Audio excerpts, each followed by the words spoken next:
thriller and suspense. A film strip shows 4 different images. A tan little person screams with his hands to his face behind crime scene tape. A black man in sunglasses holds his cane at a train station. A white woman bathed in blue light sits in a power wheelchair with a stunned face. An Asian girl peeks cautiously through a cracked door.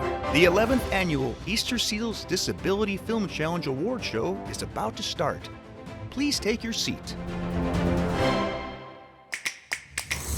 Lights, camera, action for the 2025 Easter Seals Disability Film Challenge. Filmmakers who are calling all the shots. Hello, I'm Nick Novicki, coming to you live from the Sundance Film Festival. Well, that's awesome, Nick, but what is the genre? The genre this year is thriller and suspense. It's bringing forth some unheard voices in the entertainment industry. I wanted to normalize disabilities. Without this, I could see a lot more difficulties becoming a director. I'm really excited for what the future holds. The talent in the disability community is there. Talk about enthusiasm. See you soon. Happy Sundance. 2025. What a year. Did you break the rules of the Disability Film Challenge? You want answers. I want the truth. You can't handle the truth. This year, we did the most workshops in directing, writing, producing. We have been working with this group of filmmakers for the last 3 months. I'm so excited to be here and chat with you guys. My name is Gemma Simba. My name is Scott Klum. Coming at you from New York. Thank you for the opportunity to present our new series. Your pitch was fantastic. Everybody is showing what they can do. I see short films. How often do you see these short films? All the time. 123 thrilling submissions in 2025. Characters in power wheelchairs. Over 850 submissions across 12 years. 12 years of inclusion. The greatest trick Hollywood ever pulled was convincing the world we didn't exist. And now, we're here. Easter Seals Disability Film Challenge. 2025 sponsors: Adobe, Amazon MGM Studios, Comcast, NBC Universal, Dell Technologies, Golden Globe Foundation, IMDb Pro, Intel, Netflix, Paramount. It's just so exciting. Nick, what a force of nature you are, and just so wonderful just seeing you all here tonight. I'm Marie Jacobson. I'm Executive Vice President of Current Programming here at Sony Pictures Television. May we be so lucky. I have short brown hair. I have a big, I'm not going to say goofy, but a big goofy smile. And I am wearing a green statement blazer that I often use for big occasions. But anyway, it is our sincere pleasure to welcome you here tonight to the Easter Seals Disability Film Challenge Awards. Wow, what a night. We're here at the historic Sony lot. I will say even more historic is the 35-year anniversary of the Americans with Disability Act, which we are marking with our water tower stands bathed in Easter Seals orange in celebration of you and all of your achievements. And we just stand in support and partnership, and we're so proud of that. So what an honor it is to salute those of you. I was thinking about it. It's just both groundbreaking, your achievements, but also trailblazing in your efforts, right? To bring just unbridled talent to screen, both acting, directing, writing. Some of you do all of that. And it's just our mission here at Sony is to bring all of that, harness it, and be as representative as we can as a studio. We believe so much in that. I want to just salute one person in particular that I've had the pleasure of working with. 3-time winner, I am told, Chrissy Marshall. Chrissy is wow. That's what I want to start with. Not only has she won here at the Film Challenge, but she was also selected to be one of our directors in the SPT Diverse Directors Program. And not easy, a lot of submissions. But we had the pleasure of having her on set at Dark Matter, one of our shows on Apple TV+. She not only shadowed Alex Sakharov, who is a fabulous director, but she shadowed him on a very special episode. It's a standalone episode, 205, second season, 5th episode. And it's a special episode where Linda Bove, who I remember from years on Sesame Street, she plays the deaf mother of Joel Edgerton's character on the show. So most of the episode was actually shot in ASL. And Joel learned ASL for the episode itself. So having Linda and Joel Edgerton and Alex Sakharov and then Chrissy bridging these two beautiful worlds, bringing Alex so much perspective and also just helping us prep other episodes, really 201 and 202. So Chrissy was fabulous. She was also invited back. I mean, this is not like, will you please have Chrissy? This was like, can Chrissy please come back to set and work? So it's our absolute hope. It is really our pledge to get Chrissy her own episode. We have got to do this. We are going to do it. We are going to do it. Other highlights, I just want to, I don't like singling people out because I feel like I always inevitably leave people out when I do that, and I don't mean to, but we had the pleasure of also hiring Jess Burkle. I don't know if Jess is here, but he is a blind writer that came to staff for us on the TV series Cruel Intentions, and just smashed it, did so great. And we also, I've not worked with Kurt Yeager before, but he did a fabulous episode for us on Alert this season on Fox, and we'll find out at Upfronts, I tell you. But we'd love to bring more Alert to televisions around the world and bring Kurt back too. He was fabulous. So many wins to point to, but so much more work to do. No one's sitting back saying, God, we really nailed it. We did it. We were done now. We have so much work to do, and we have the best partners to do it with. So I just really, a very sincere thank you to Easter Seals, to this man, Nick Novicki, because without these film challenges, we don't get to meet you. We don't get to see you. We don't get to see your work. We don't get to applaud your work. And we'd love to bring you into the studio even more and work closer. So really, thank you so much. I'm going to hand the reins to the man, the myth, not the myth. Everyone knows Nick. The man, not the myth, Nick Novicki. Thank you so much. She hugs Nick as she leaves, and he takes the stage. Thank you. How about a round of applause for Marie? And thank you so much, everyone. Paul Martin, Mary, Rena, Marilyn, everyone at Sony Pictures. Yes, we are at the world-famous Sony Pictures Studios.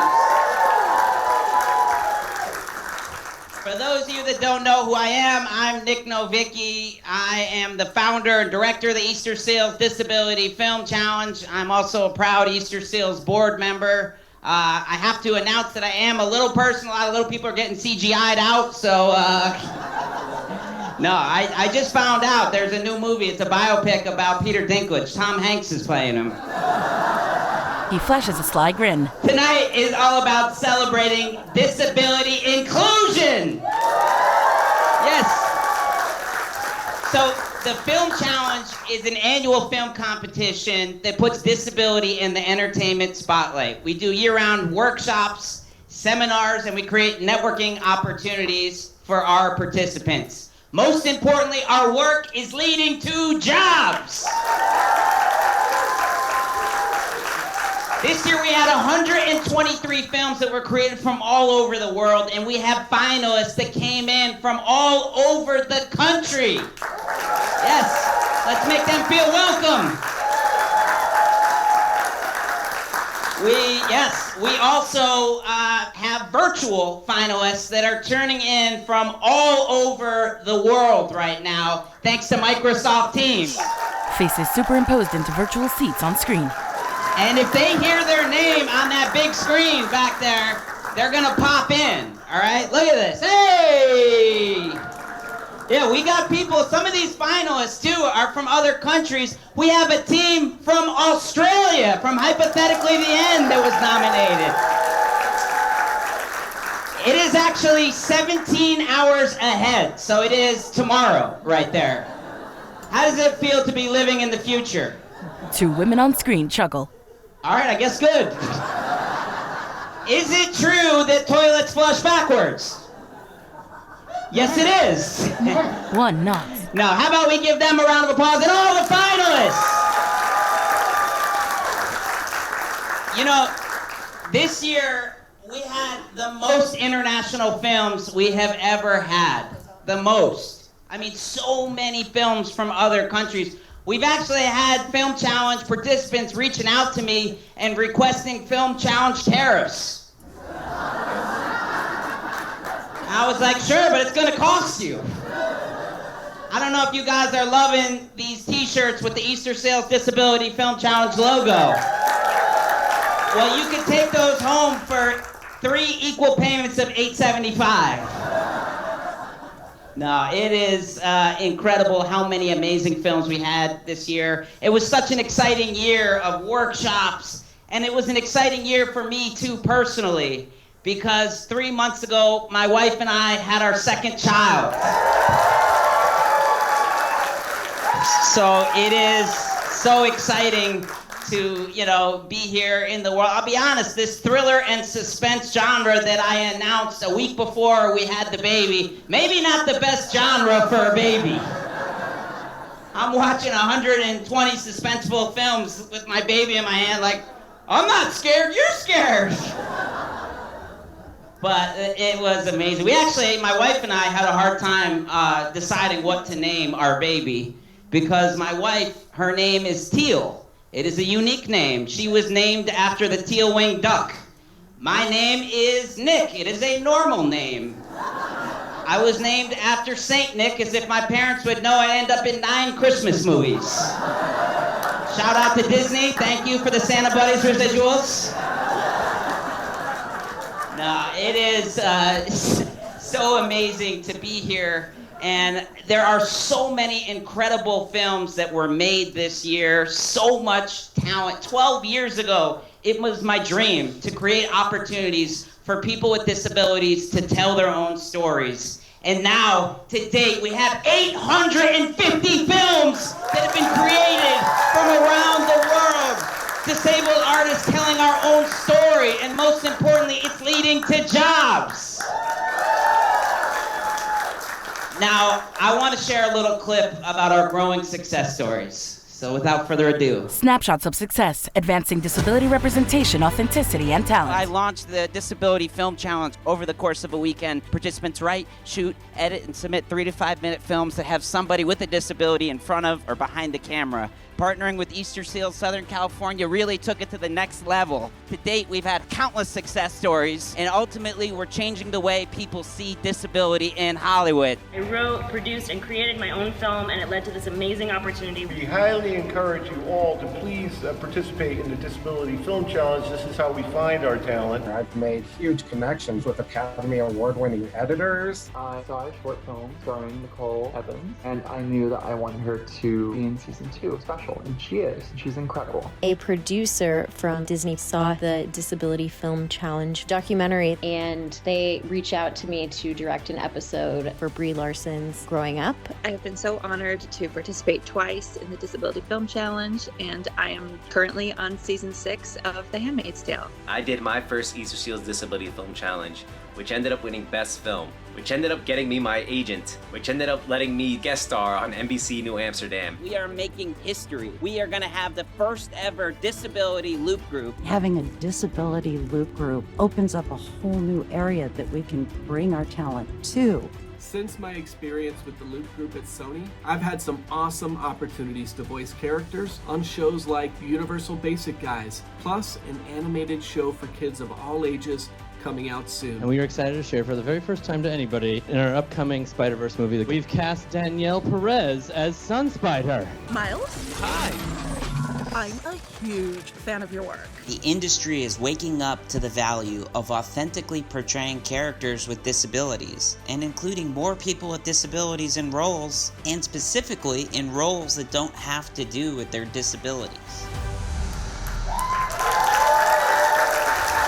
Now, of course, none of this would be possible without the tremendous support that we have gotten from so many amazing people, organizations, all of our partners. I want to thank you. All of our sponsors, I want to thank you.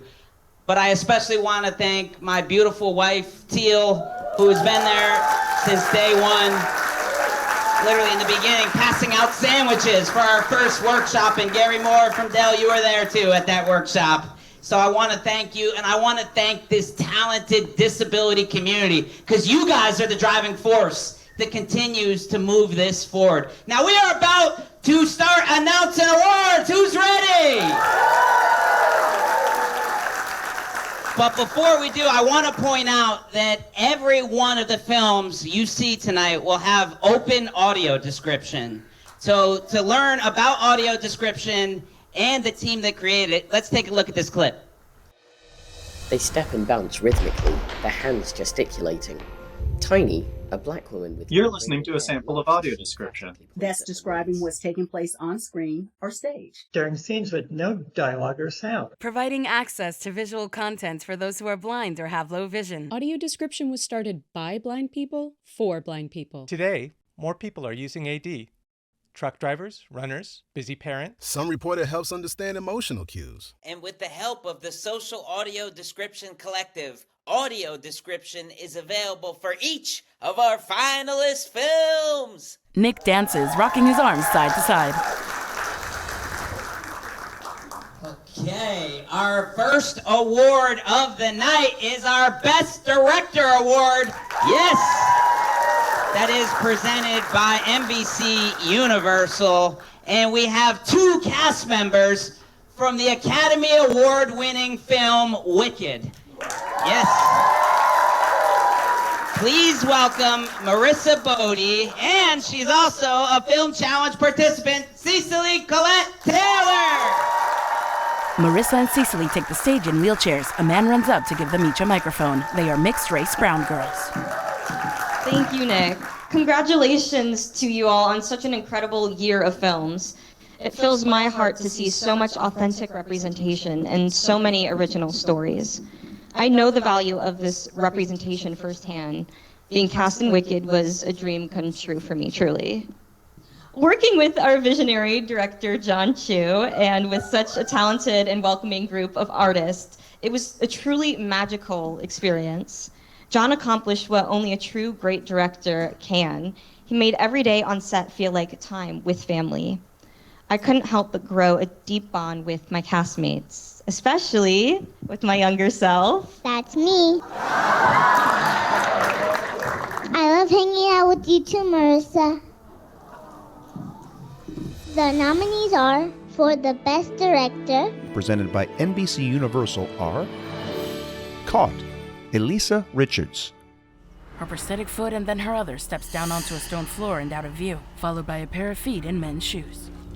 Sorry about the smell. His hand closing the door. Must have let deer meat out to thaw. Mustering a smile. It's fine. Be right back. Leaning close. You owe me that story. Say, I thought your little lady said your feet's hurt. Oh, yeah. Thank you so much. Don't take this the wrong way, Rachel Handler and Crystal Arnett. Excuse me. Another white woman approaches. Excuse me. I hope you don't take this the wrong way, but you walk so well for having that. The other woman points at her ankle. She nods, clutches a handcart, and walks away. Everhand, Shane Hillier. Inside, a sleek black prosthetic fist and forearm raises its thumb, printed in the Everhand manual. 1. Always fuel. 2. Never remove. And 3. Avoid interference. Under lamplight, inside, the man marvels over the Everhand, now an attached extension of his amputated arm. The 4 fingers extend and close. The Invalids, Chrissy Marshall. Tonight's viewers voted to advance contestants to Stage 3 clinical trials. The viewers settle in to watch. These contestants inspire us not to take things for granted. So please, enjoy the show. They smile at the TV and each other. The host's image fades. On the TV, two women lie on white sheeted beds in matching sports uniforms. They wake up, groggy and confused. Stills from the 4 nominees.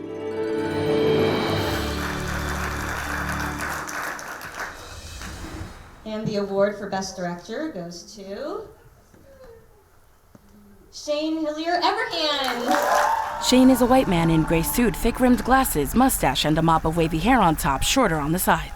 Thank you so much. This is such an honor. Firstly, thank you so much, Nick Novicki, for putting on such an amazing thing you do for 12 years now. I mean, the amount of sheer talent that has come up from this challenge it's astounding. So thank you, Nick Novicki. He holds a trophy with 3 glass tendrils curling up like flames, green, tan, and blue.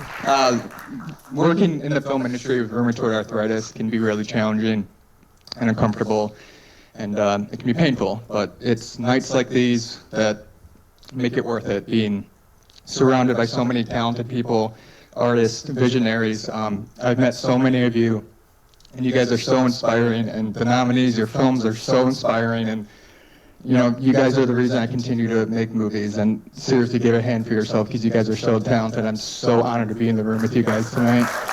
The audience applauds. Several wheelchair users occupy the front row. All right, let's watch Everhand! Filmed in black and white, the setting is a beleaguered-looking rural homestead of a man and a woman of around 30 years old, both white, who resemble farmers of the Dust Bowl or the Depression. They sit facing outward from their front stoop, she with a book and he with a guitar. He's leaning forward over it, watching his fingering around the frets, strumming and picking with the stump of his left arm, amputated just below the elbow. She is smiling, watching him. Easter Seals Disability Film Challenge. The homesteaders relaxing on their farmhouse stoop.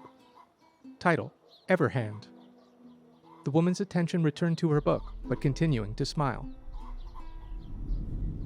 The man at his chores, heaving straw bales off a stack in a barely lit barn, dragging and piling heavy feed sacks against the house in the heat, hammering a sheet metal cap onto a fence post, and losing the nail, sorting mail on a table, an envelope stamped Final Notice, an ad for roofing and exterior repairs, a last flyer, with a realistically sketched human hand rising from a hinged metal wrist behind a big bold logo for Everhand. The man, curious as he studies it, sets it down, sees his partner and himself smiling from a framed photo nearby on the table, presses his lips together winsomely. Outdoors, he drags a feed bag along a fence, and with a heave he stands it up against it.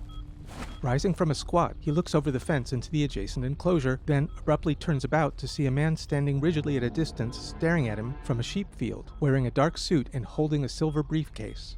The farmer trudges toward the man in the suit, while the woman, by a window inside with her book, watches through a gap in the curtains.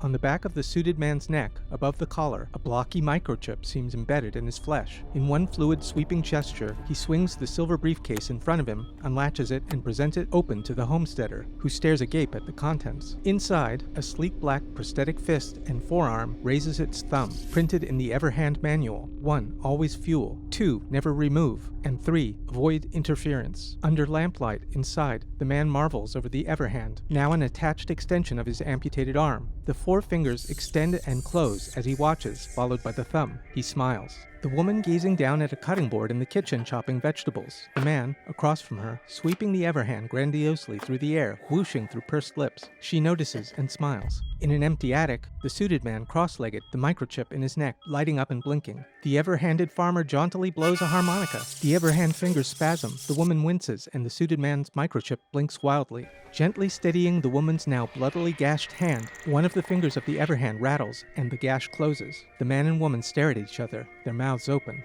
3 of a possible 10 bars light up a display labeled Fuel on the Everhand. A lamb tied to a post outside a closed barn door. On the way to open it, the man passes an axe. Releasing the barn door abruptly, he stares at the Everhand. The fuel gauge down to only one glowing bar, blinking, looks at the sheep, then over his shoulder to the axe, leaning against the barn. Sitting in a dark corner of an animal stall, he wipes his Everhand across the axe head, touching a blob of pooled blood that suddenly shrinks as if being absorbed, and 6 glowing bars appear on the fuel display. On his face, titillation, then sudden self-consciousness, and he nervously looks around. In the attic, the suited man with just a hint of smile, the farmer manically rinsing and toweling his hands at a sink. Then on the toilet lid with his head down, rocking furiously. Visions of the suited man cross-eyed, mouth dribbling. The woman screams, himself screaming as he rams a crowbar between his stump and the other hand, pounding it with a sledgehammer, squeezing it in a vise, the agony on his face intensifying with each screw turn. Then suddenly his face relaxes and he drops to the floor. Coming to his senses, he sees his bare stump sticking from his rolled-up shirt sleeve as it always used to, and smiles, rising to his feet at his workbench, where the other hand is still smoldering in the vise. He stares adoringly down at his stump. He looks up and out the workshop windows opposite him and loses his smile. He turns from the windows, rushes out a door into bright daylight and freezes. The suited man standing rigid, staring oddly at him from an enclosure attached to the workshop. The farmer glances to his stump and dashes off and out across a vast field extending into the distance. The suited man watches his distant figure recede. With the junk mail just arrived, an urgent recall notice shows a likeness of the microchip in the suited man's neck. Reading it, the woman squints and cocks her head. At the margins of the field, her fleeing partner collapses to the ground, then scrambles on hand and knees to keep ahead of the suited man, now suddenly staring down at him. The farmer on his back lifts his head slightly to face him more squarely, even as he continues to uselessly kick and push himself away on his elbows. The suited man pulls a pen-sized cylinder from his jacket, stretches it a meter wide between two hands, raises it like a sword, and draws back as if to strike with full force as the farmer grimaces in horror. Suddenly shuddering, the suited man tilts back, with smoke rising from his neck and milky liquid dribbling from his closed lips. He crumples, revealing the woman holding a harmonica to her mouth, watching him fall and continuing to stare at the ground. Blowing once more, for no obvious reason except that it's better to be safe than sorry. As her gaze lifts from the ground nearby to farther ahead, she smiles at the sight of her partner on his back with his head up, smiling back at her. Back on their front stoop, the woman with her book, the man with his guitar, leaned back, casting casual glances at his partner, deftly fingering, briskly picking, and smiling as he plays. Audio description provided by Social Audio Description Collective. Written and narrated by Oliver Baker. Blind quality control by Thomas Reed. Abbreviated credits. Directed and edited by Shane Hillier. Written by Mario Kassem. Produced by Sarah Beth Budd and Lee Cleveland. Starring Sarah Beth Budd, Lee Cleveland, and Ron Williams. Credits continue.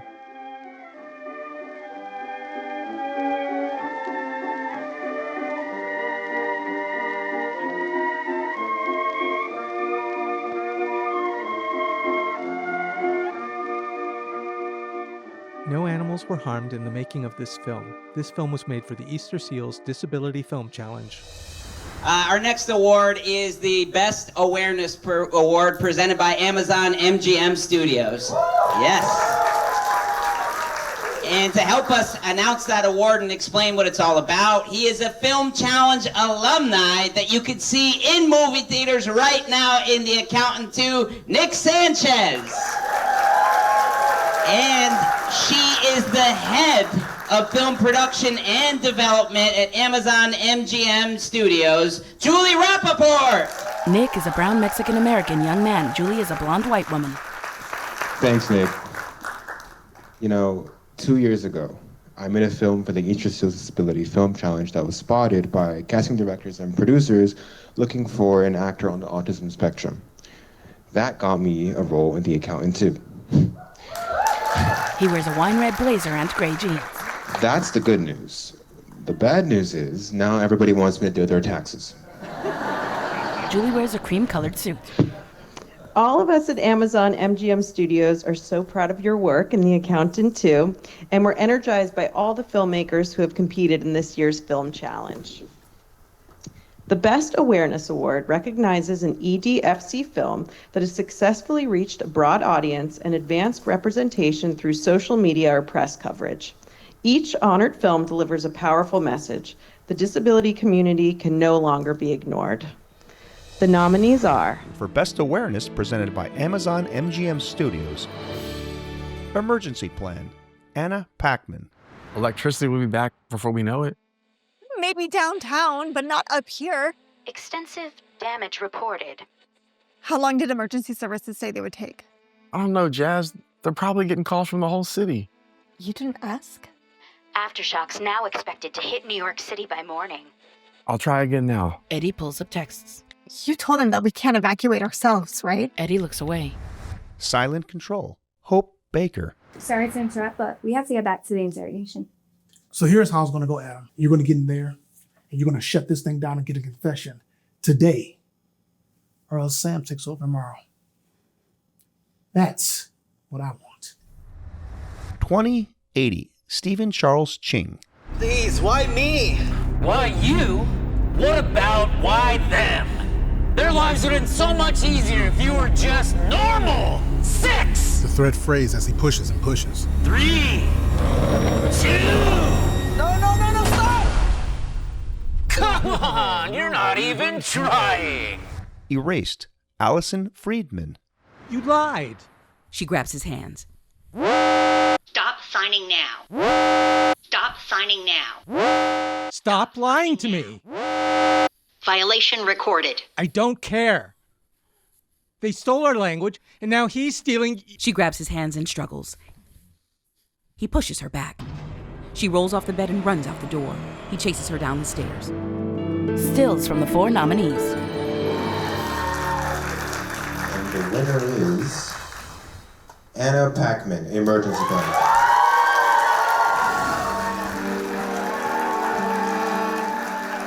Thank you so much. I hope with the tariffs that Nick can still mail that trophy to New York City for me so I don't have to carry it home. First of all, thank you so much to the whole Easter Seals Disability Film Challenge team. Oh, wait, I didn't do an audio description. Okay, so I am a white woman with wavy brown hair. I'm wearing a red dress and black tights and a champagne colored mask, and I use a power wheelchair. So I owe this award to my brilliant team. Creating content that people want to share starts with a great story told well. To my writers' room and producers, thank you. Margot, James, Charlie, and Allie, your performances brought this story to life in a way that touched so many hearts. To my DP John, editor Eric, the whole production and post-production team, Emily, Galen, Esme, our wonderful publicist, and more. I wish we could have everyone here today because the amount of disabled talent behind the scenes, in addition to on camera, was truly mind-blowing. It's such an honor to be recognized in this category because Emergency Plan was born out of a very real fear shared by so many in the disability community that unfortunately has proved out as a truth, that when disaster strikes, whether it's an earthquake, fires, war, or the still ongoing pandemic, we are far too often left behind. With this film, I wanted to pay tribute to those lives that were tragically cut short by systems that were not designed for us, and by the mutual care and resilience our community continues to show. Let this be a call to action. No one should ever be left behind, not in an emergency and not in this industry. Our stories deserve the right to be told. Thank you. All right, Emergency Plan!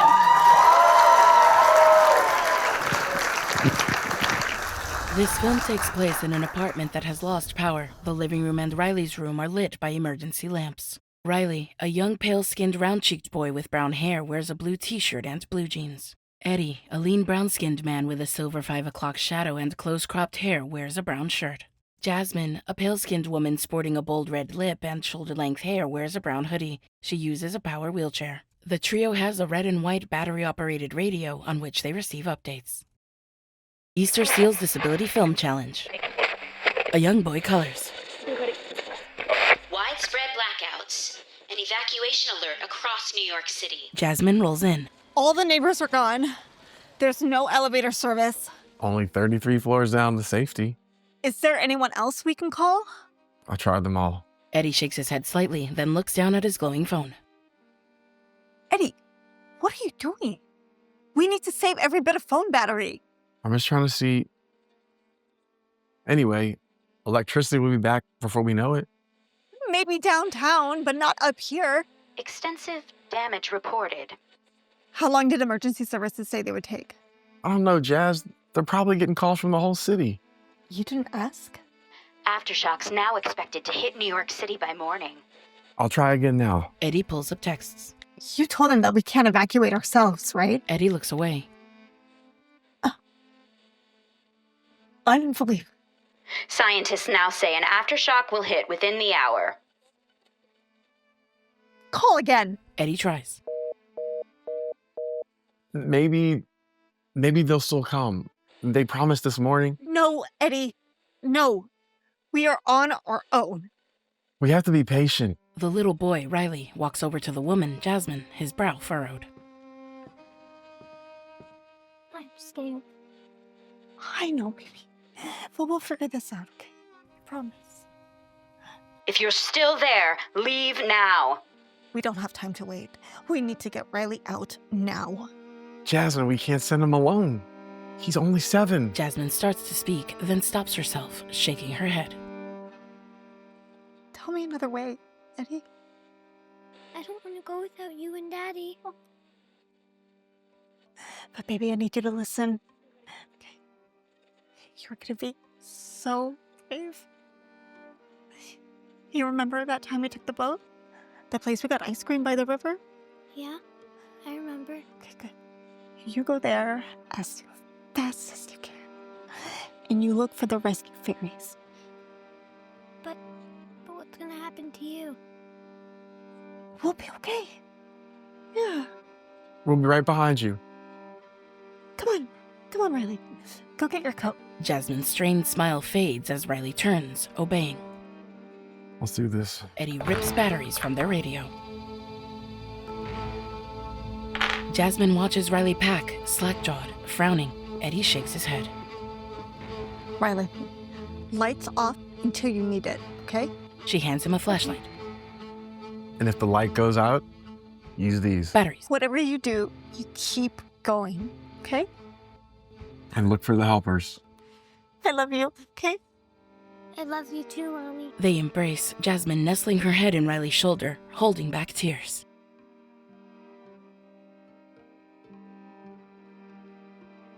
Riley hugs his dad. You're strong. You can do this. I know. Face contorted, Jasmine watches Riley walk away. Eddie does the same, his face blank. Riley pauses at the front door, crying. His parents, both using their wheelchairs, hold hands. Go. In the dark, Jasmine pulls the paper Riley was coloring onto her lap. It's a drawing, not all the way colored in, featuring one T-Rex in a wheelchair and another using a walker at a playground, emblazoned with the words, "Protect Disability Rights." She weeps.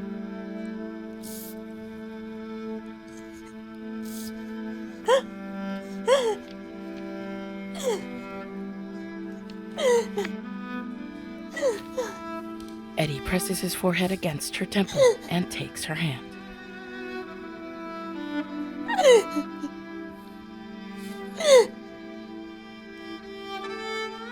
Fade to black. White text appears. Globally, 1 in 6 people live with disabilities. Disabled people are 2 to 4 times more likely to die or be injured in disasters. Learn more at emergencyplanfilm.com. In red and white text, fractured as if shattered, the title, Emergency Plan. Credits, audio description provided by Social Audio Description Collective. Written by Sean Page Collins, with blind quality control and narration by Nefertiti Matos Olivares. Abbreviated credits. Directed, written, and produced by Anna Packman. Cast, Eddie James Ian. Jasmine Margot Gignac. Riley Charlie Steinman. Featuring Ali Stroker as news reporter. Credits continue.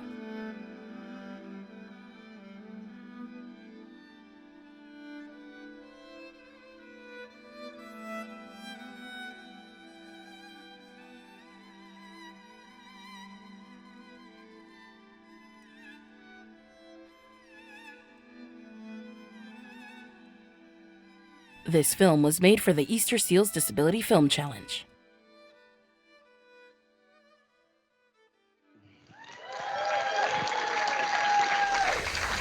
Our next award is our Best Actor Award presented by IMDb Pro. Yes. And we got a lot of IMDb royalty a part of the challenge. We got founder of IMDb, Carl Needham, is the judge. And we have the CEO of IMDb here, Nikki Santoro. So, yes. So I'm told that everybody gets a star meter boost on the way out. To help us announce this award, we have 2 incredible actors with amazing IMDb profiles on their own. She is nominated for a Critics' Choice Award for Best Supporting Actor for her work in Matlock.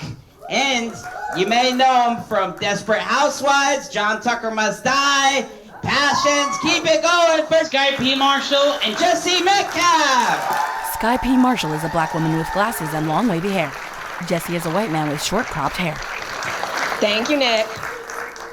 As a proud U.S. Air Force veteran. What? What up, BJ?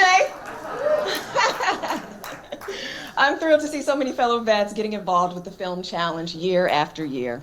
I'm honored to be here to support them and to encourage shows like Matlock to continue advancing authentic disability representation, just as we've done this first season.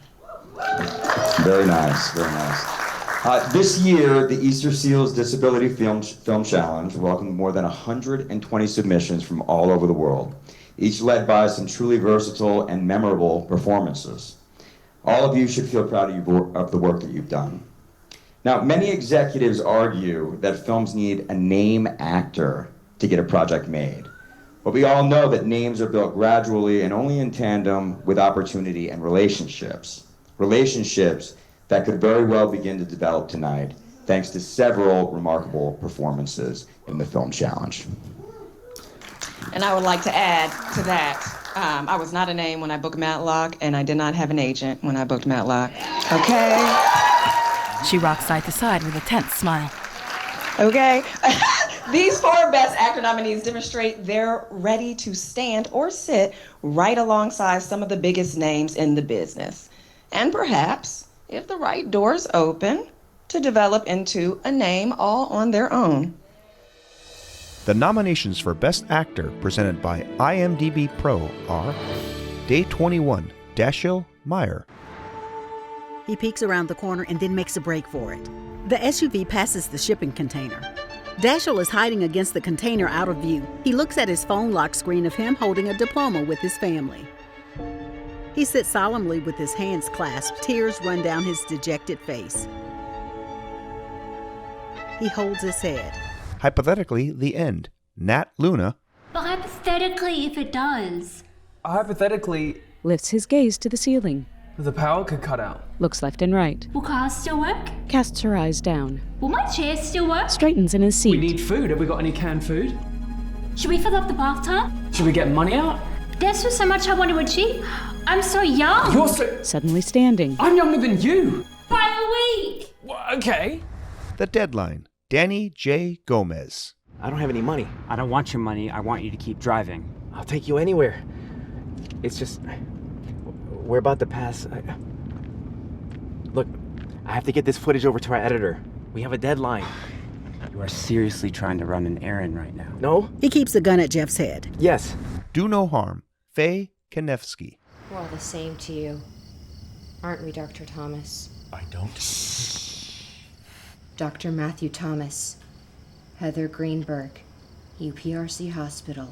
2012, 2013, 2014, 2015, 2016. Stills from the 4 nominees. And the winner is Dashiell Meyer, Day 21. Dashiell stands in a gray suit. A couple friends stand and cheer, waving arms and squeezing his shoulders. Thank you, everyone. It means so much to me, and this is my very first red carpet event. Holding the glass trophy and mic, he reaches in his pocket for his notes.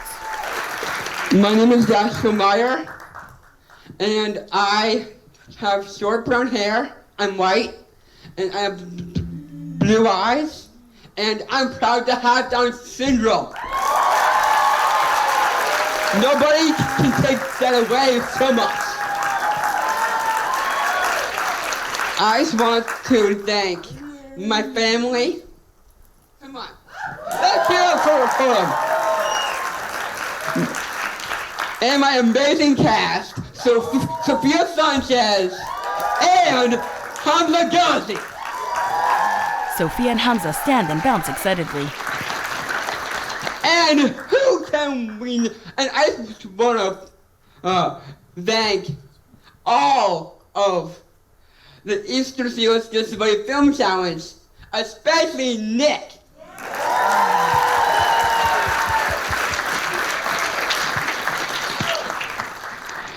Through storytelling, I feel like this is our way that we can communicate for who we are.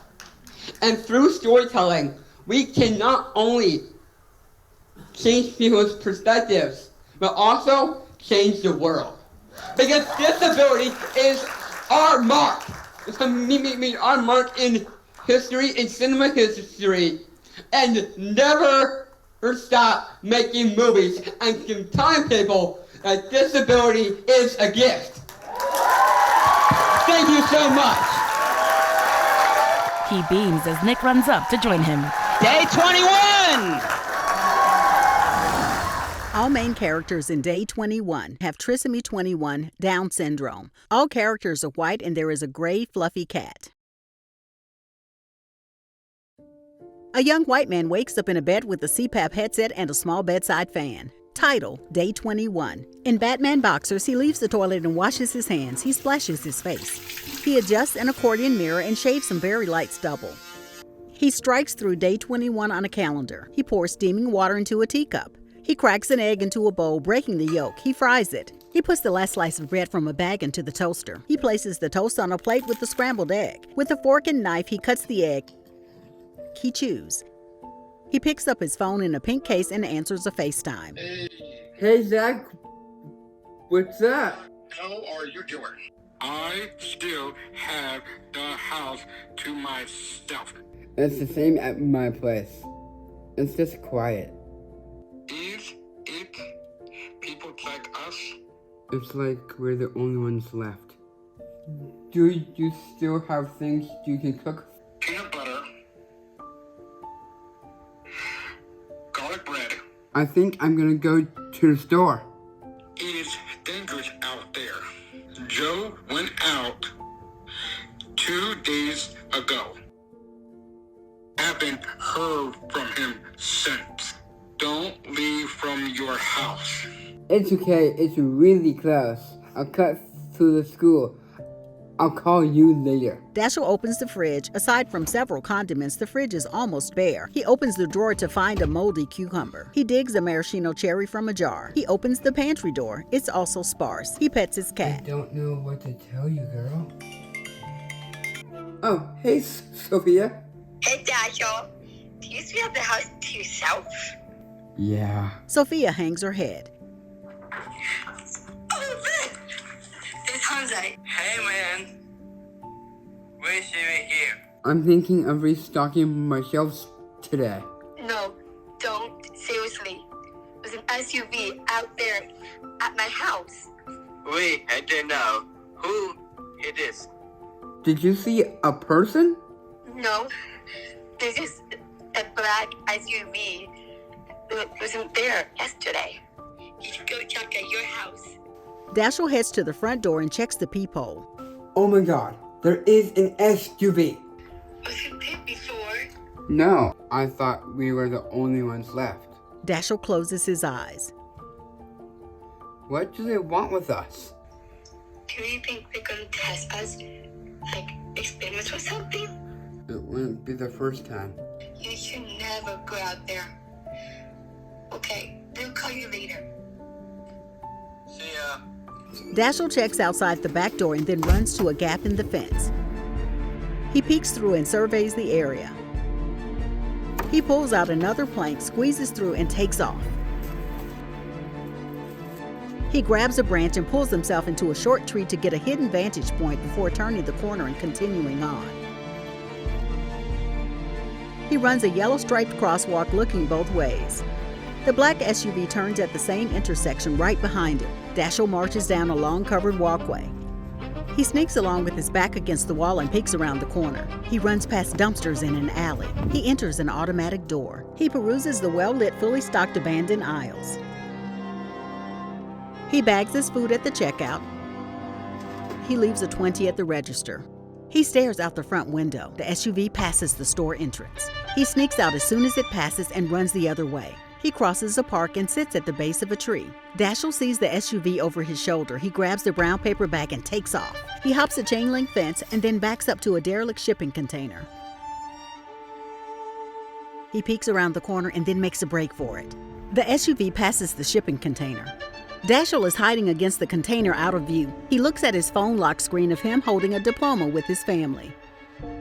He sits solemnly with his hands clasped. Tears run down his dejected face. He holds his head. He trudges down the middle of a neighborhood street holding his brown bag. The black SUV turns onto the street behind him. Dashiell clocks it and begins to sprint. He drops the bag and squeezes between wooden posts. The driver in a black hoodie, N95 and sunglasses hops out and chases him but immediately loses sight of Dashiell. He pounds the post and drives off, running over the groceries. Title in large red letters, Day 21. Audio description provided by Social Audio Description Collective. Written by Kensuke Nakamura. Blind quality control Robert Kingett. Narrated by Barbara Faison. Abbreviated credits. Cast: Dashiell Meyer, Zach Gottsagen, Sophia Sanchez, Hamza Gaza, Fisher Anderson, Director Dashiell Meyer, Director of Photography Kristen Meyer, written and edited by Dashiell Meyer, Kristen Meyer. This film was made for the Easter Seals Disability Film Challenge. Our next award is our Best Editor Award presented by Adobe. Yes. And I want to give a huge thank you shout out to Matt Bauer, who is the editor that creates all the recaps. And I want you guys to give a shout out to all the editors that edited 123 films from around the world in 5 days, because this does not happen without them. On that note, to present this award, we have 2 actors instead of editors. But we appreciate the editors. No, we are thrilled to have 2 incredible actors from NBC's Happy's Place. We got Christopher Rich.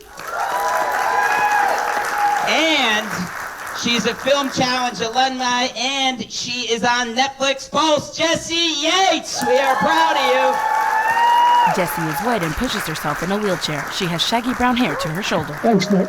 Christopher is an older white man. Of course they chose actors because we get saved by the edit all the time. All the time. I could be terrible at my job and no one would ever know. You're Speaking never of, terrible. she is a emergency room second-year resident who's boundlessly ambitious, to a fault, and has a really kind of complex relationship with her sister. He's a hot, sexy stroke survivor who finished his rehabilitation and returned to work as an actor on sitcoms. And together they... Wait, She fumbles with her cards. Chris, we are supposed to be describing our characters. You know, I described my character on Netflix's Pulse. You're supposed to describe your character on NBC's Happy Place. Yeah, well, that pretty much describes any character I play. So. You know, honestly, fair. Thank you. You know, don't worry about it. They'll fix it in post. We're trying. Or maybe one of these talented nominees will fix it for us. Here are the nominees for Best Editing. Presented by Adobe. Don't take this the wrong way, Crystal Arnett. Darcy stands at the garbage bin, staring back at her neighbor. Don't take this the wrong way, but you look A red car smashes into her neighbor. Darcy's eyes and mouth widen. Darcy continues to laugh as she turns toward her house. The neighbor continues her jog, the red car driving alongside her. Hypothetically, the end. Lily Drummond. I'll never get to go to the cheese rolling competition in England. I'll never get to kiss someone underneath the mole's balls. They're called the spears. No one calls them that. God. I never got married. Scott, neither did I. I'm also gonna die single and alone. No, we did not come this far to not walk down the aisle. They stare at each other. We need to get married. The Invalids. Chrissy Marshall. Welcome to Trial 1. You have 30 seconds to get to the other side. If you do not complete this trial, you will be eliminated. Out of their chairs now, number 4 on her belly. Everhand. Shane Hillier. Visions of the suited man cross-eyed, mouth dribbling. The woman screams, himself screaming as he rams a crowbar between his stump and the other hand, pounding it with a sledgehammer, squeezing it in a vise, the agony on his face intensifying with each screw turn. Then suddenly his face relaxes and he drops to the floor. Coming to his senses, he sees his bare stump sticking from his rolled-up shirt sleeve as it always used to, and smiles, rising to his feet at his workbench, where the other hand is still smoldering in the vise. Stills from the 4 nominees. And the winner is Lily Drummond. Hypothetically, the end. Lily is white and appears remotely on screen. I was not expecting this. Hi, yes, I'm Lily. I've got blonde hair, I'm wearing glasses, I'm wearing a brown sweater. Oh my gosh, wow, I wasn't expecting this. Thank you so much. Thank you so much, East Hills Disability Film Challenge.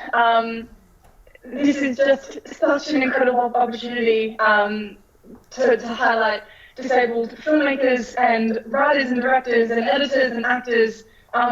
We very rarely get opportunities like this. We're very rarely included in the room. And this has just been from start to finish the most amazing experience. We had such a fun time.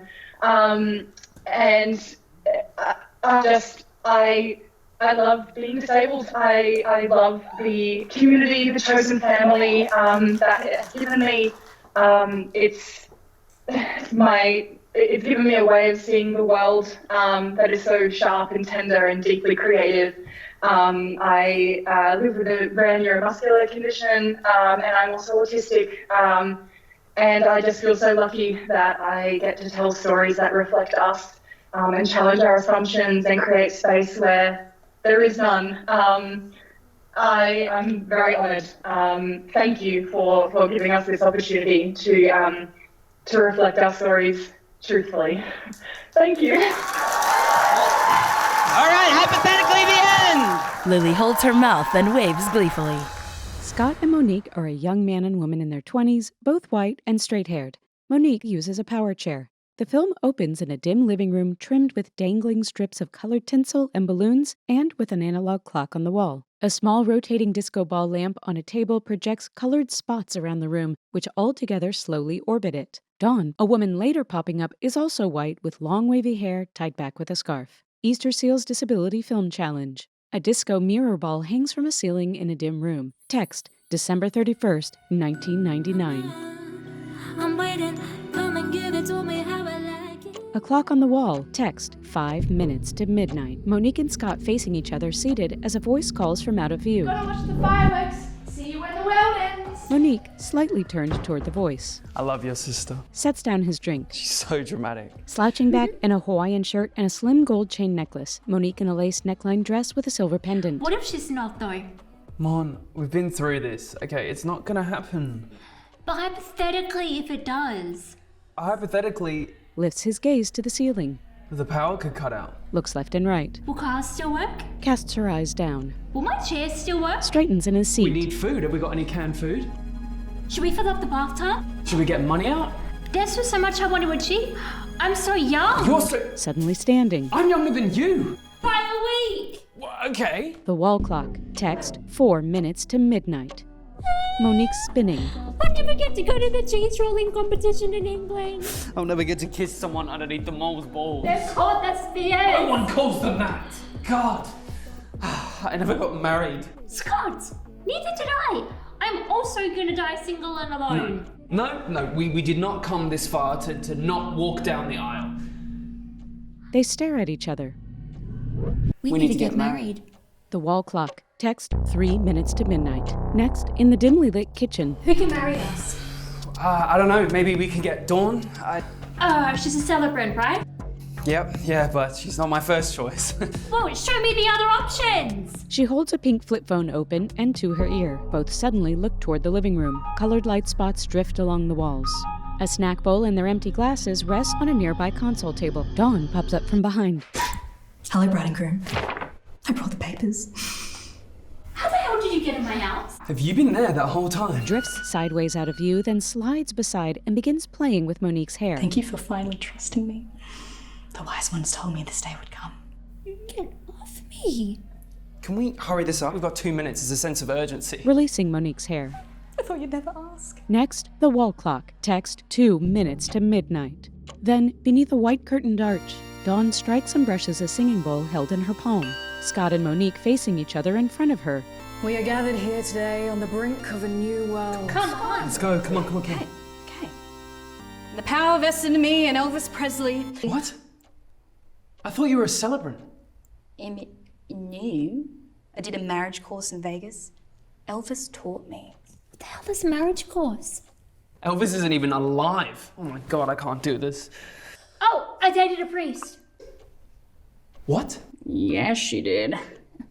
You can't even date priests. Tell that to his wife and 3 kids. What? How was I supposed to know? Well, call him then. Come on.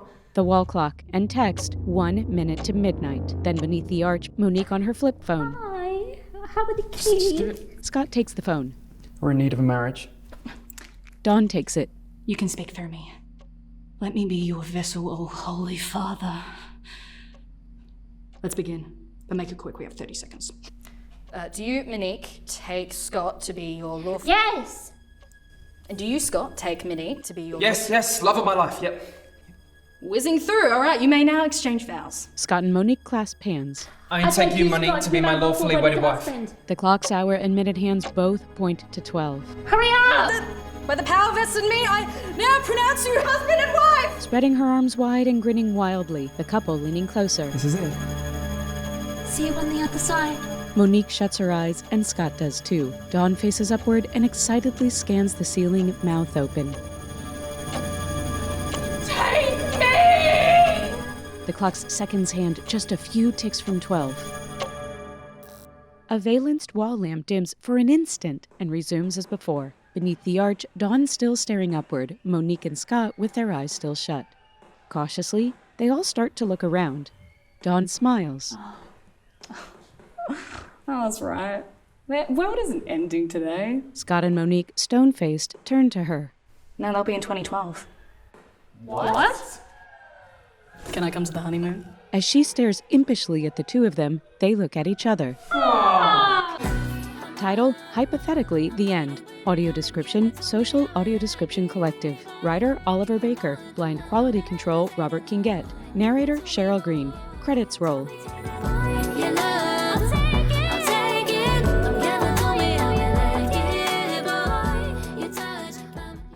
This film was made for the Easter Seals Disability Film Challenge.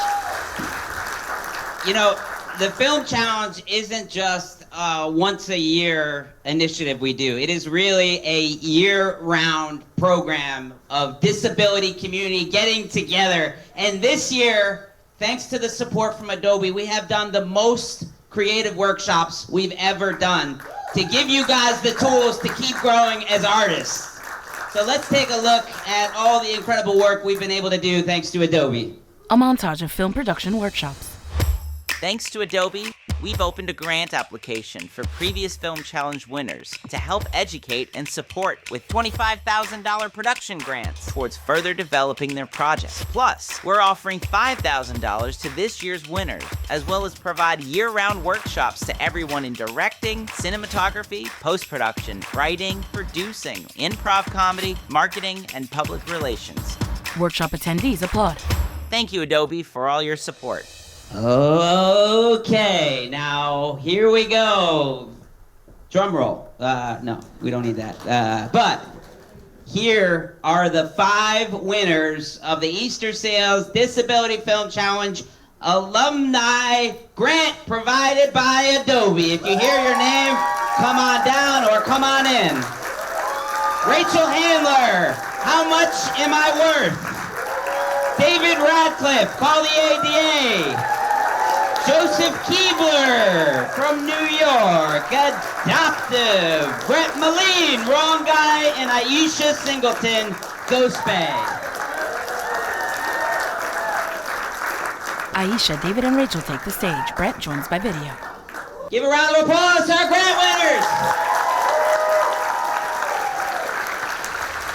The winners of the Easter Seals Disability Film Challenge alumni grants provided by Adobe: Aisha Singleton, Ghost Bay. So what am I supposed to do? Just blow through life? Well, that's what I did. Of course, I died, and now I'm a ghost, so take everything I say with a grain of salt, huh?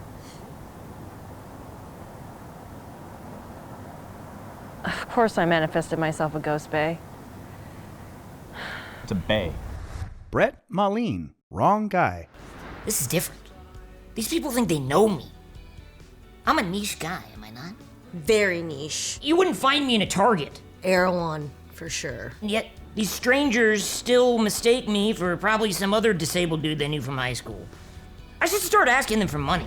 David Ratcliffe. Call the ADA. We're new partners, making the world a better place, one ADA case at a time. I guess we do have good banter. And tension. Classic will they, won't they energy. They won't. Joseph Kibler. Adoptive. What the hell? I thought the home visit was on Thursday.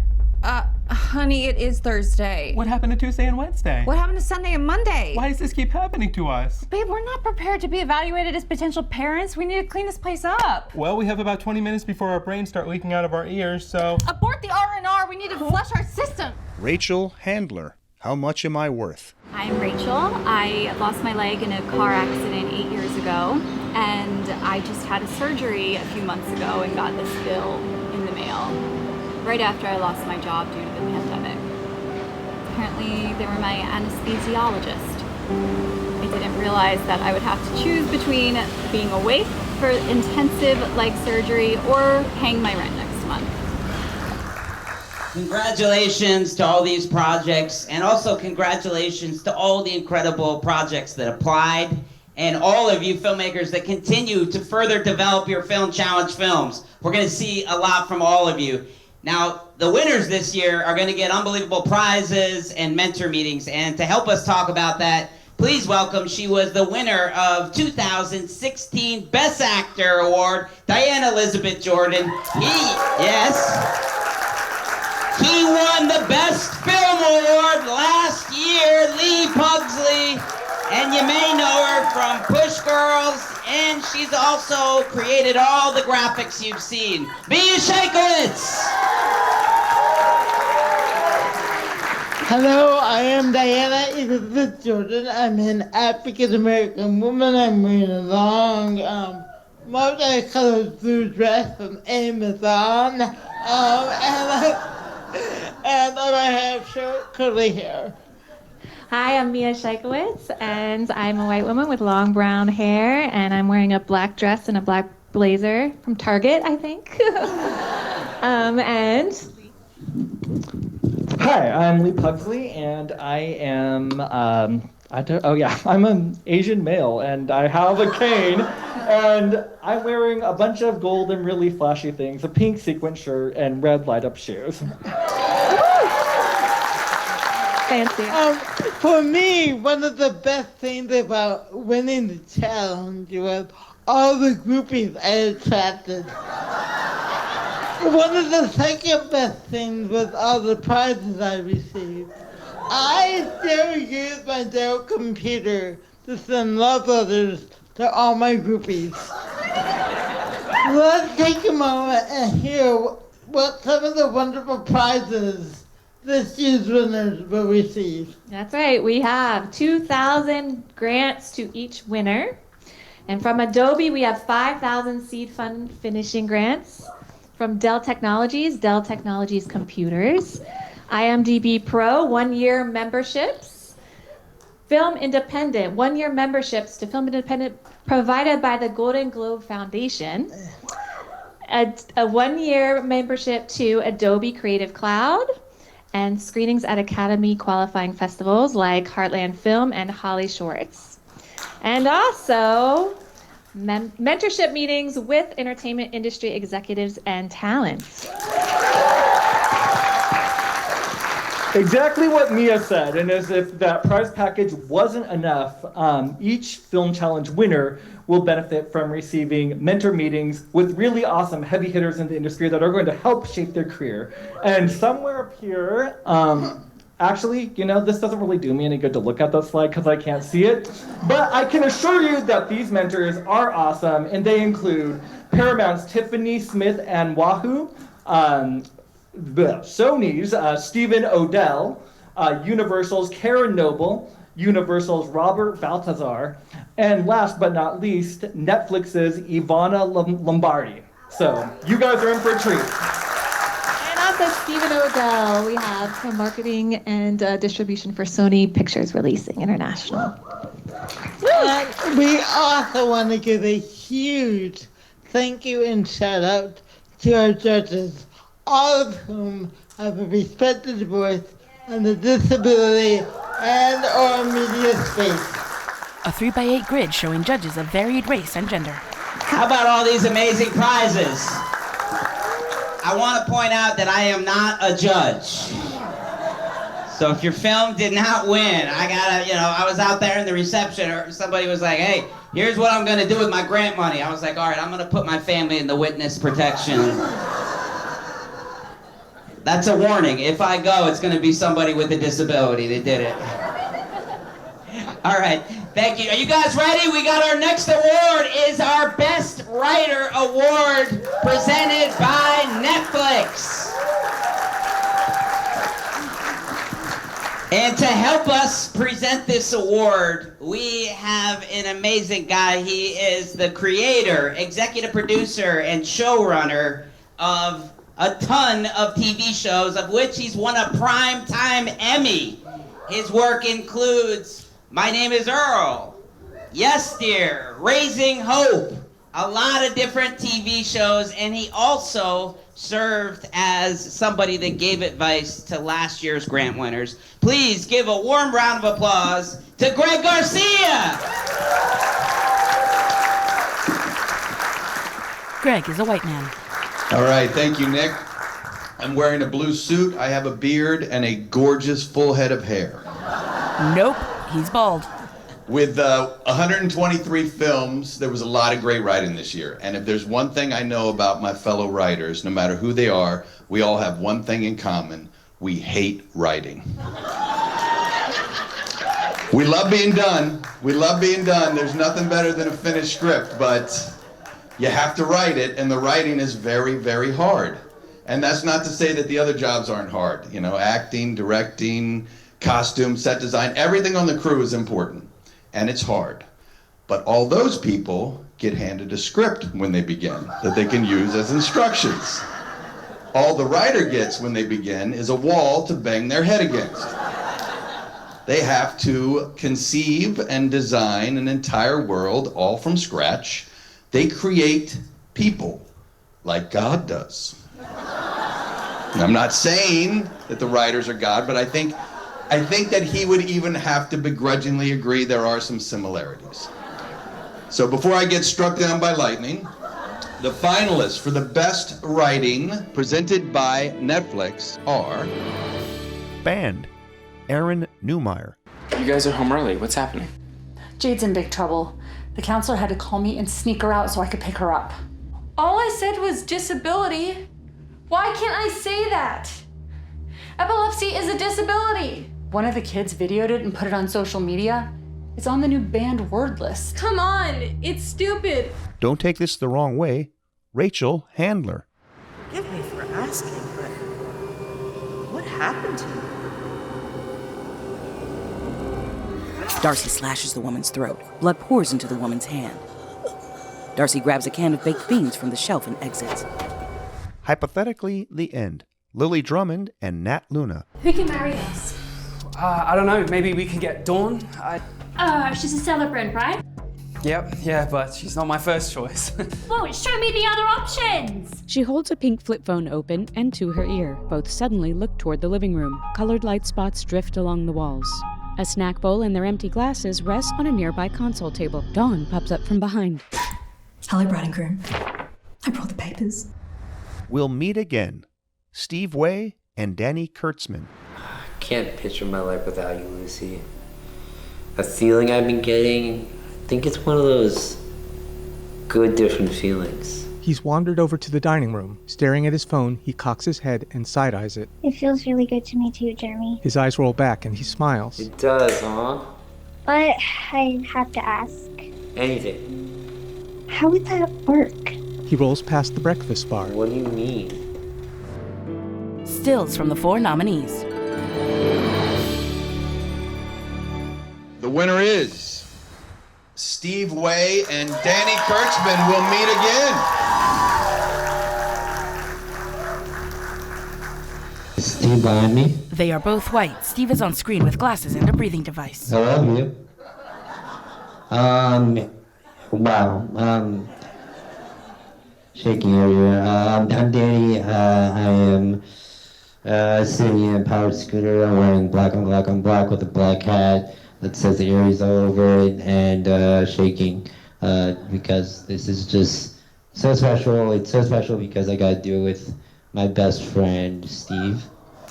I'd love to fully take all the credit, but Steve carried this whole entire script. He kept injecting me to push him in it, and then he just brought it. I think what made this script so amazing is the truth, and I was scared to bring the truth into this, and Steve is the proud, strong one, and he just injected stories he's heard before, that I've heard before, and that many people I've spoken to have heard before too.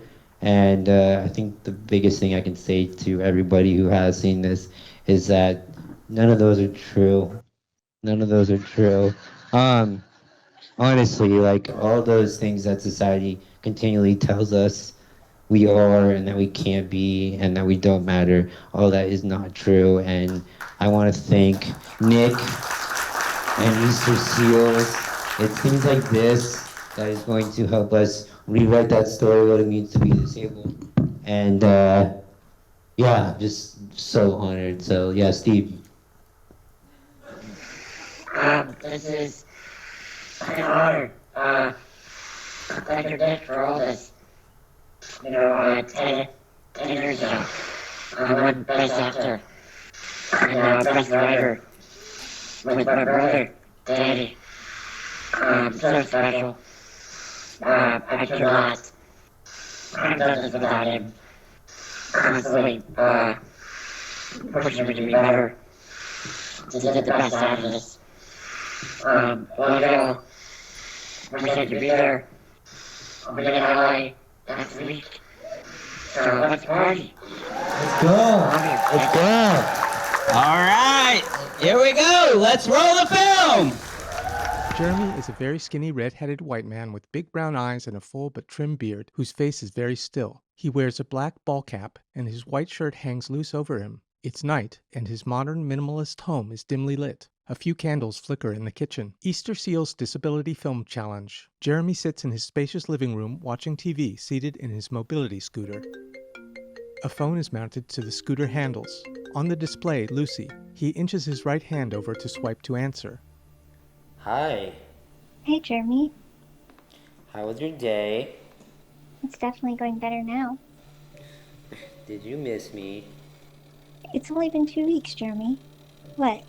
You're not talking to other girls? He rolls to the window. No. Hey, I told you about my past relationships and how I ultimately got hurt, but I don't know, Lucy. This feels different.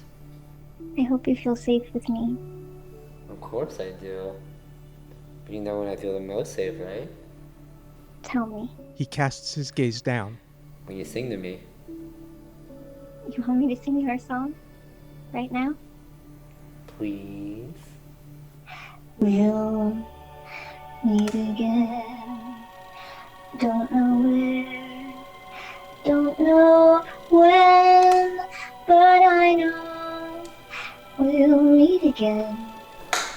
I know it hasn't been that long, but I can't picture my life without you, Lucy. A feeling I've been getting, I think it's one of those good different feelings. He's wandered over to the dining room. Staring at his phone, he cocks his head and side-eyes it. It feels really good to me too, Jeremy. His eyes roll back and he smiles. It does, huh? But I have to ask. Anything. How would that work? He rolls past the breakfast bar. What do you mean?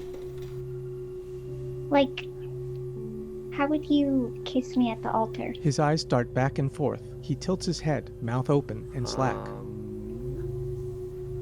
Or even our first dance. shakes his head no. I don't know. Jeremy, you've never considered these things? I mean, I thought about this right away. I want kids. How would you be a dad? I'd be a great dad.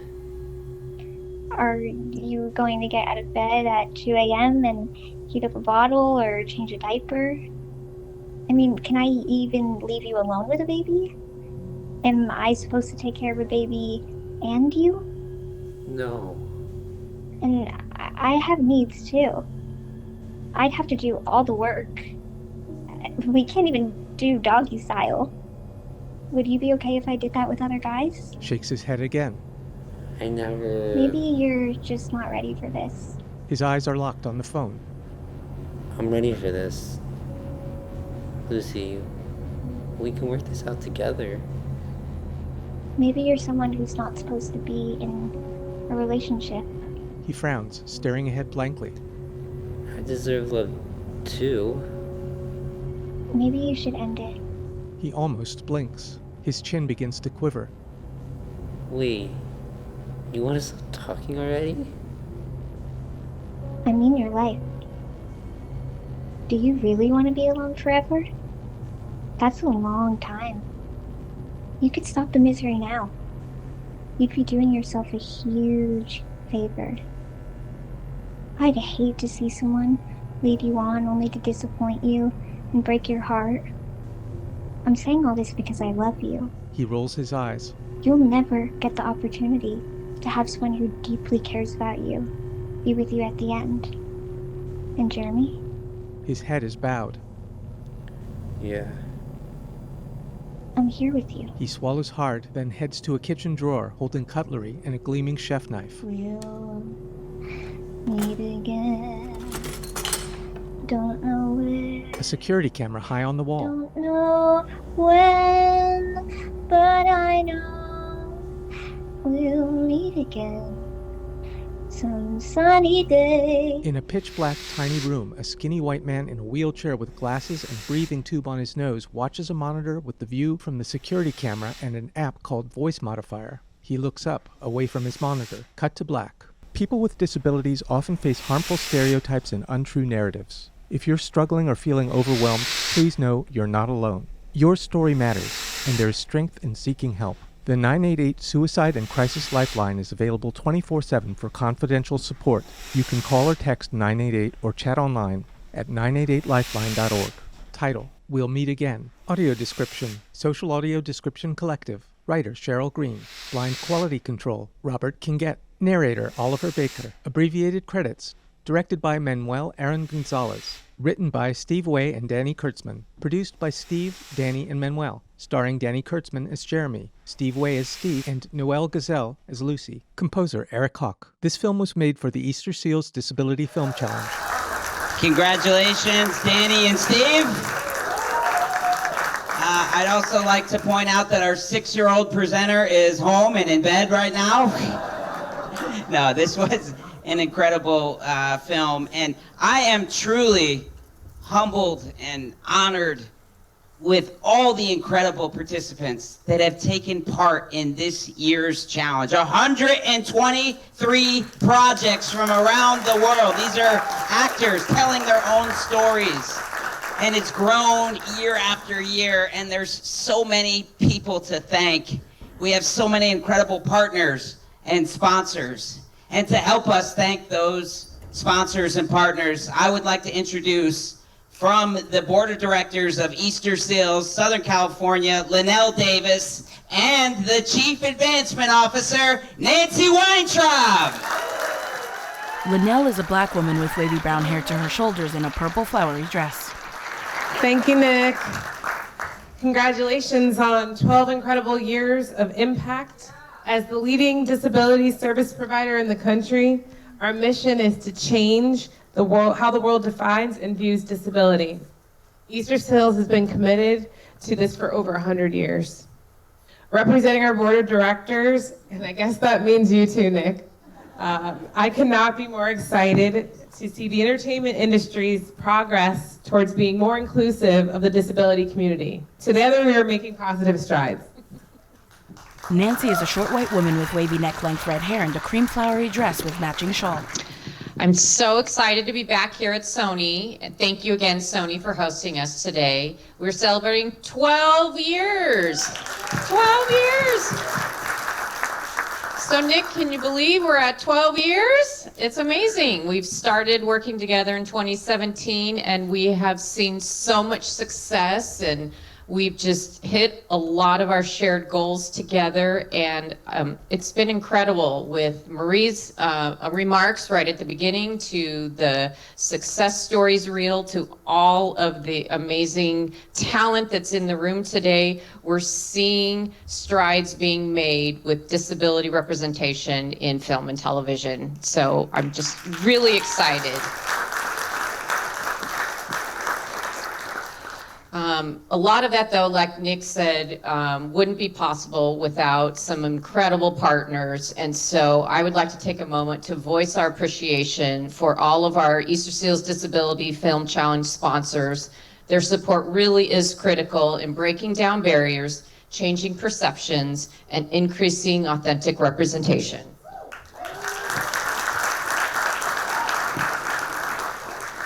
So a big, huge thank you to Adobe, Amazon MGM Studios, Dell Technologies, Golden Globe Foundation, IMDb Pro, Intel Corporation, NBC Universal, Netflix, Paramount Global, SAG-AFTRA, Sony Pictures Entertainment, Walt Disney Studios, and Warner Brothers Discovery. Huge round of applause.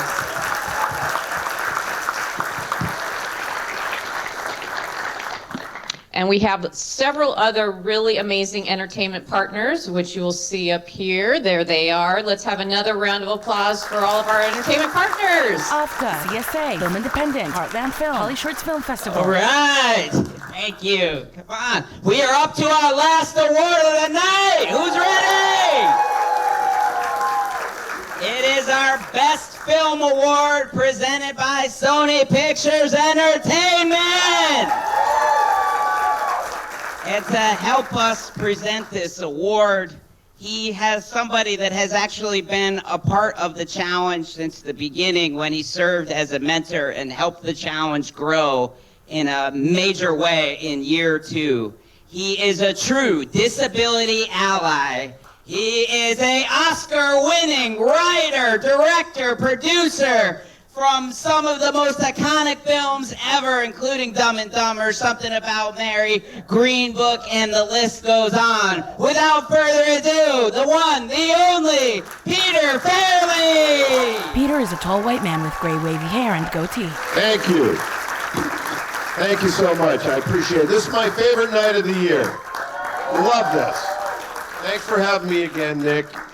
We have a lot more in common than people know. Like, you know, your daughters are going to be mad at you the way mine are. Mine is. I named my daughter Apple. She was the first Apple. You know, now Apple's like a name that everybody makes fun of.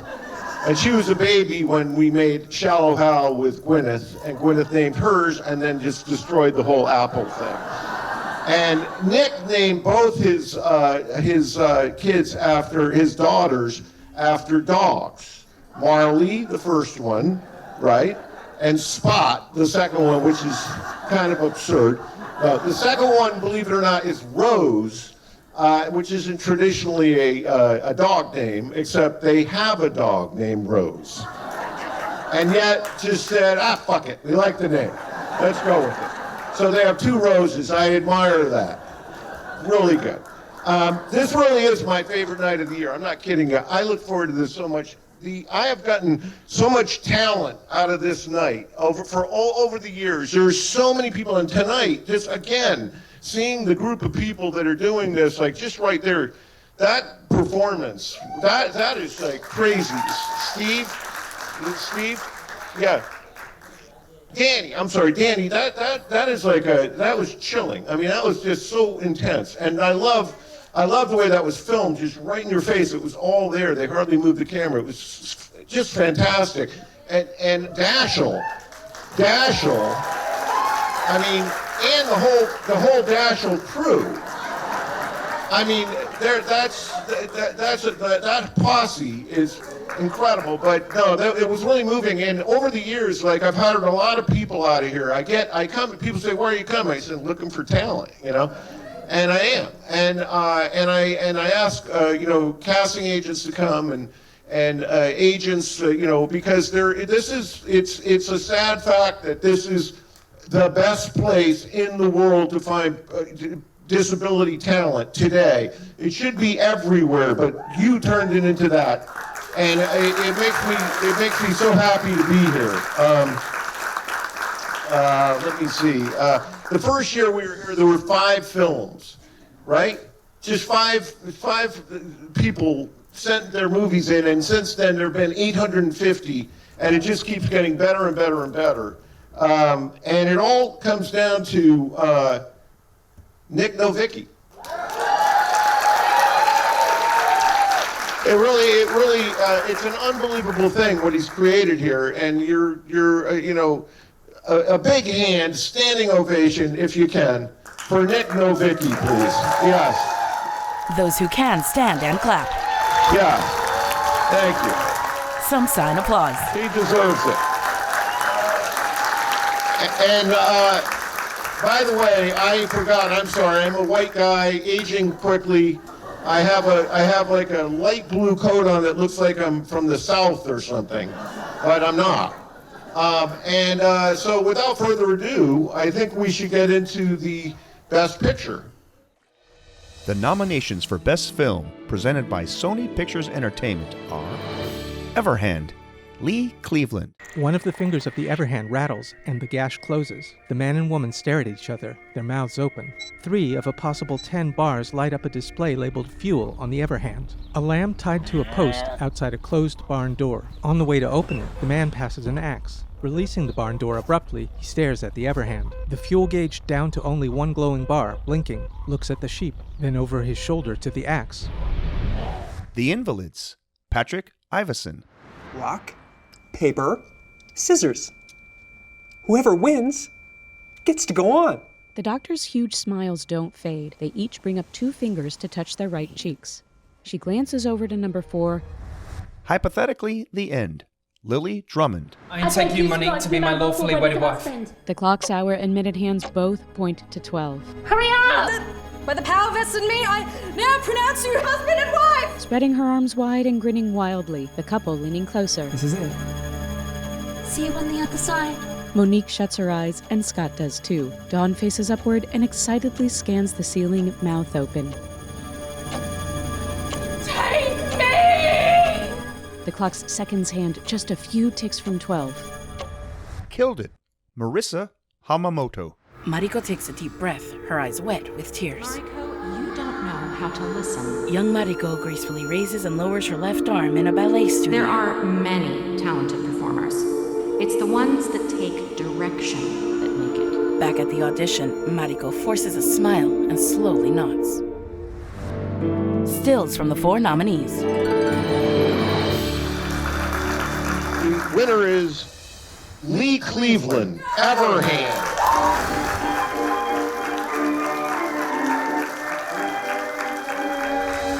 Congratulations. Yeah, fantastic. Thank you. Thank you so much. I am a white man in a gray suit, wearing glasses and a black bionic hand. My hands are full, but I share this award with my co-producer, Sarah Beth Budd, co-star, and my fiance.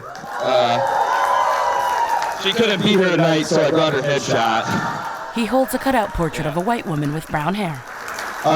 Thank you, Nick Novicki, for putting this on year after year. Thank you to our wonderful Detroit crew, Mario Kassem, our writer, Sean Mouton, director of photography, Evan Hodak, production designer. These 3 gentlemen created the beautiful world that you guys saw on the screen. I'd also like to thank Shane Hillier for leading the charge on this.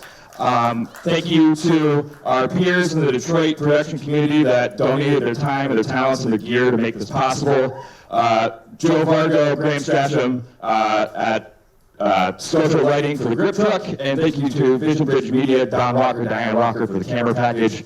And thank you to Trevor Barkham and the Rochester Cider Mill for the location. I actually grew up working at that farm and at that cider mill, so it was awesome to be able to shoot there. Lastly, Blue Cross Blue Shield.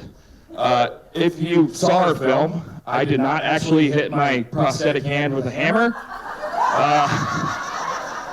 Please keep approving me for prosthetic devices. I can be trusted. Thank you. He bends down to pick up his glass trophy. That's our show. Thank you so much. We'll be back next year. All the nominees cheer on stage and in the virtual audience on screen. Audio description by Social Audio Description Collective, written by Kensuke Nakamura with blind quality control and narration by Nefertiti Matos Olivares. Abbreviated credits: host and executive producer Nick Novicki, writers Nick Novicki and David Ratcliffe, award show director and producer Jim Garland, creative project manager Limley Storm Boyette, show announcer Gianni Cardinale, stage/production managers Karen Arman and Cole Gosley, ceremony camera operator Steve Kimball, set lighting James Reynolds, projection engineering Daniel Acosta and Edson Yu, projection Jim Crawford. Special thanks: Pamela Byrne, Mary Chakirian, Kimberly Cohn, Andrew Zhang, Shelley Ginsberg, Linda Glasgow, Jenna Green, Norita Jager, Bryn Jones, Evangeline Kelly, Kelly LaPadula, Paul Martin.